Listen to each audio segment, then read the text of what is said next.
नमस्कार दोस्तों, मेरा नाम है कृष्णा और आज हम लोग बात करने वाले हैं डब्ल्यूएचओ के बारे में, वर्ल्ड हेल्थ ऑर्गेनाइजेशन के बारे में। जैसे कि आप लोगों को मालूम चल गया होगा, 15 अप्रैल को जो अमेरिका के प्रेसिडेंट हैं डोनाल्ड ट्रंप, उन्होंने डब्ल्यूएचओ को दी जाने वाली फंडिंग को रोक दिया है। तो आज की वीडियो में हम लोग थोड़ा डब्ल्यूएचओ के बारे में जानेंगे, उसके जो फंड्स आते हैं कहाँ से आते हैं और वो फंड्स कहाँ इन्वेस्ट करता है, उस सब के बारे में जानेंगे। वीडियो में आगे बढ़ने से पहले थोड़ा हम लोग डब्ल्यूएचओ के बारे में जान लेते हैं, ठीक है। तो डब्ल्यूएचओ की जो स्थापना हुई थी, जो इसका इस्टेब्लिशमेंट हुआ था, वो 7 अप्रैल 1948 को हुआ था और इसी दिन 7 अप्रैल को ही हम लोग वर्ल्ड हेल्थ डे मनाते हैं। अगर अब बात करें इंडिया, तो इंडिया वर्ल्ड हेल्थ ऑर्गेनाइजेशन से स्टार्टिंग से जुड़ा हुआ है, 1948 से ही जुड़ा हुआ है। अब बात करते हैं डब्ल्यूएचओ के हेडक्वार्टर्स की। डब्ल्यूएचओ का जो हेडक्वार्टर है वो जिनेवा स्विट्जरलैंड में स्थित है, ठीक है। और जो उसके डायरेक्टर जनरल है वो टेड्रोस है, ठीक है। प्रेजेंटली तो यही है, आने वाले कितने समय तक ये रहेंगे इसका कोई भी अभी। जो डब्ल्यूएचओ के डिप्टी डायरेक्टर जनरल हैं उनका नाम है सौम्या स्वामीनाथन, जो कि इंडिया से, ये इंपॉर्टेंट है, ठीक है, इसको हमको जानना चाहिए।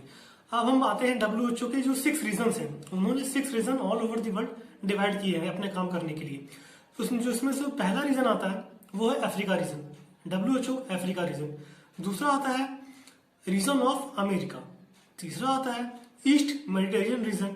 चौथा आता है यूरोपियन रीजन। पांचवा आता है साउथ ईस्ट एशियन रीजन, ठीक है। और सबसे आखिरी में आता है वेस्टर्न पैसिफिक रीजन। इसके 6 रीजन हो गए हैं, ठीक है। अब बात करते हैं इंडिया किस रीजन लाई करता है। तो इंडिया लाई करता है हमारे साउथ ईस्ट एशिया रीजन में, ठीक है। हालांकि इंडिया एशियन कंट्री का पार्ट नहीं है, लेकिन जो डब्ल्यूएचओ के पैरामीटर्स हैं वो थोड़े कन्वेंशनल से थोड़े हटके हैं, ठीक है। बस आपको इतना मालूम रखना चाहिए, इतना ध्यान होना चाहिए कि इंडिया साउथ ईस्ट एशिया में लाई करता है, ठीक है। इसकी फंडिंग यहाँ पे होती है और जो साउथ ईस्ट एशिया का हेडक्वार्टर है वो नई दिल्ली में है। यहाँ मैं आपको एक फैक्ट बताना चाहूंगा कि डब्ल्यूएचओ में टोटल 194 मेंबर्स हैं, ओके, और जबकि यूएन में 193 मेंबर्स हैं। तो ये भी एक फैक्ट है, इसको आप लोग ध्यान में रखिएगा। बात करते हैं हु फंड्स डब्ल्यूएचओ। डब्ल्यूएचओ को कौन कौन फंड करता है। तो पहली बात, voluntary funding from member of states, ठीक है। मेंबर ऑफ स्टेट्स के द्वारा 2 टाइप की फंडिंग होती है, एक होती है वॉलेंट्री फंडिंग, दूसरी होती है असिस्ट फंडिंग, ठीक है। तो वॉलेंट्री फंडिंग होती है, उसका टोटल परसेंट होता है 35.41%, ठीक है। वॉलेंट्री मतलब आपके ऊपर कोई प्रेशर नहीं है, आप जितना अमाउंट चाहें उतना अमाउंट फंड कर सकते हैं। और दूसरे की बात करें तो असिस्ट, इसमें क्या होता है, इसमें आपको एक फिक्स्ड अमाउंट डिपॉजिट करना होता है।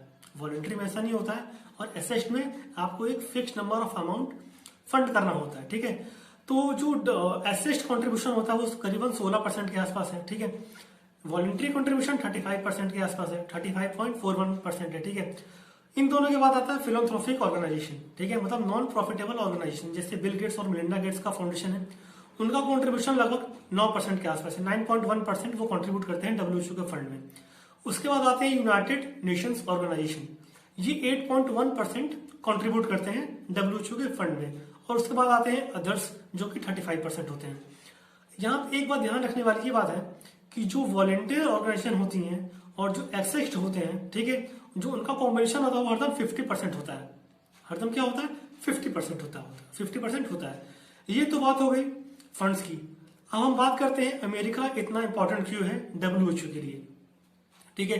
अगर हम केवल अमेरिका की बात करें तो अमेरिका 15% कंट्रीब्यूट करता है अकेले डब्ल्यूएचओ को, मतलब $400 मिलियन एक पिछले जो उनका जो कंट्रीब्यूट किया था 2018-19 में, उन्होंने वहां पे $400 मिलियन कंट्रीब्यूट किए थे, मतलब रफली 15%, ठीक है।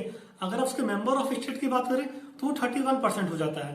तो आप समझ सकते हैं इतना बड़ा अमाउंट जब डब्ल्यूएचओ से कट होगा तो डब्ल्यूएचओ को ऐसा तो नहीं कोई फर्क नहीं पड़ेगा, फर्क तो वहां पड़ेगा, ठीक है।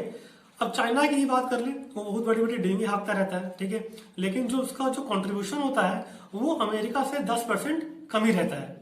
तो चाहे वो जितनी अपनी जीडीपी बढ़ा ले, चाहे जितने भी मार्केटिंग फैला ले, लेकिन सच्चाई यही है कि जो कंट्रीब्यूशन है डब्ल्यूएचओ के फंड्स में वो अमेरिका से 10 गुना कमी है, ठीक है। ये तो बात होगी फंडिंग की। अब बात करते हैं जो फंड मिलता है डब्ल्यूएचओ को, वो फंड कहाँ इन्वेस्ट होता है, ठीक है। तो डब्ल्यूएचओ की एनुअली मीटिंग होती है वर्ल्ड हेल्थ असेंबली में, इस बार मई में होने वाली है। ठीक है, इसमें उन लोग पूरा एजेंडा डिस्क्राइब करते हैं। ठीक है, उनके पास एक एग्जीक्यूटिव बॉडी होती है जो पूरे साल का, जो पूरे ईयर का एक एजेंडा मैनिफेस्टो तैयार करती है। ठीक है, और इस मीटिंग में सारे जो मेंबर ऑफ स्टेट के डेलीगेट्स हैं वो अटेंड करते हैं। ठीक है, अब बात करते हैं कौन से देश को कितना अमाउंट हम लोग डब्ल्यूएचओ प्रोवाइड करता होगा। तो वो डिपेंड करता है कंट्री की सिचुएशन पे। ठीक है, जैसे मान लीजिए अफ्रीका में इबोला का आउटब्रेक हुआ है, तो वहां पे जो इनके पास जो फंडिंग होगी वो उस फंडिंग का मैक्सिमम पोर्शन जो होगा वो अफ्रीका के लोगों को जाएगा इबोला से बचाने के लिए। ठीक है, तो ऐसी कई सारी प्रोग्राम्स और भी हैं जो डब्ल्यूएचओ चलाती है, जैसे कम्युनिकेबल डिसीजेस हो गई, ट्रांसमिटेड डिसीजेस हो गई, पोलियो इरेडिशन हो गया, अबोला क्राइसिस हो गई। तो ऐसी कई सारी प्रोग्राम्स हैं जिसपे डब्ल्यूएचओ फंड कर रहा है। ठीक है, एक एग्जांपल के तौर पे 2018-2019 में डब्ल्यूएचओ ने करीबन 20% अपने फंड का हिस्सा इंडिया में पोलियो इरेडिशन के लिए इस्तेमाल किया था। 20% करीबन $1 बिलियन। ठीक है, उन्होंने पोलियो इरेडिशन के लिए यहाँ पे यूज किया था। और 4.36% पेंडेमिक जो आउटब्रेक होता है, इमरजेंसी फंड होता है, वहां पे इस्तेमाल हुआ था। जो 4.3% आपको दिख रहा होगा ये काफी स्मॉल अमाउंट दिख रहा होगा। ठीक है, लेकिन जो 2020 की रिपोर्ट आएगी उसमें आपको ये अमाउंट काफी रैपिडली इंक्रीज होता हुआ दिखेगा। ठीक है, ये तो हो गई इन्वेस्टिंग की बात। अब बात करते हैं किस किस पोर्शन में कहां कहां सबसे ज्यादा इन्वेस्ट करती है डब्ल्यूएचओ, किस रीजन में। तो आप देख लीजिए सबसे ज्यादा जो पैसा आता है वो अमेरिका से आता है, लेकिन जो सबसे कम खर्चा होता है 1.2% केवल अमेरिका में इन्वेस्ट हो पाता है। ठीक है, सबसे ज्यादा इन्वेस्ट होता है अफ्रीकन रीजन में।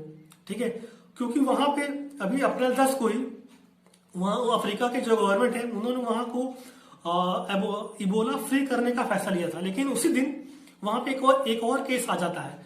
तो आप समझ सकते हैं डब्ल्यूएचओ एक जगह पे पेंडेमिक से लड़ रहा है और दूसरी जगह अफ्रीका में इबोला क्राइसिस आ चुकी है फिर से। तो डब्ल्यूएचओ को पूरा बैलेंस करके चलना पड़ता है। ठीक है, अगर हम बात करते हैं अगर यूएस कट कर रहा है फंडिंग तो उसका क्या क्या इम्पैक्ट पड़ सकते हैं डब्ल्यूएचओ पे। 15% कम नहीं होता है।